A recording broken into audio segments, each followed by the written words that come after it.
Hello, hello, holy friends. I am here at the office. You can see Chris is right there. There's Michael making photocopies.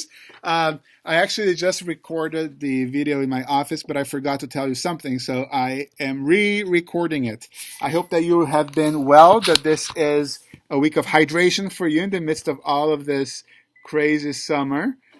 And Chris is saying something to Michael. I don't know what it is. Oh, he was.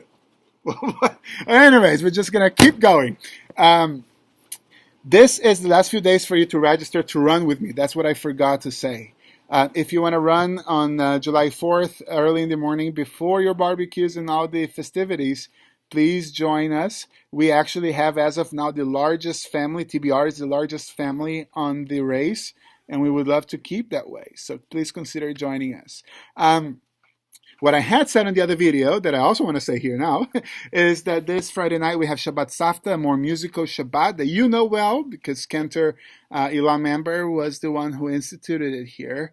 And we're bringing it back this week. Adam Fox, Mark Kantrowitz, and Jane Koch will be leading with me, and I'm very excited to experience it with you. This Shabbat morning is the last one of this timing because we go a little earlier in the summer. So this is the last one that starts at 8:50 Nash and Drash and 10 o'clock with Shabbat morning services. What I want to tell you is that this is going to be a different Nash and Drash for those of you who are Nash and Drashers. Instead of the weekly Torah portion, I'm going to bring some Psalms. And the reason for that is that without any exaggeration, this week the world lost the kindest and the most amazing soul that has ever existed. And I say that understanding the gravity of what I say. Rabbi Richard Levy, who was my rabbi, who presented me for ordination, was my professor, was my guide. He passed away in LA. And he actually had in his frail health in the last few years, he came up with this beautiful new translation of the Psalms. And they all have a spiritual application, which is just such a richer thing and an amazing thing. So in his honor, we'll be studying some Psalms, and they will be intellectually interesting and spiritually motivating. So I hope that you will join us.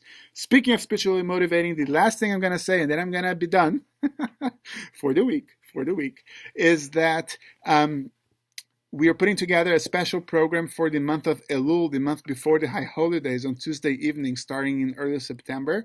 It will be a workshop on becoming God-like, spiritual workout for the high holidays. And I hope that you will join me as we continue to struggle with ourselves to become the best that we can be, and that we can all learn that together.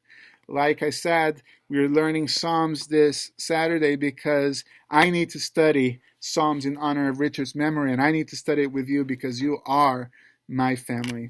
Okay, good Shabbos, Shabbat Shamar. Stay hydrated, please, and wear sunscreen. Bye-bye.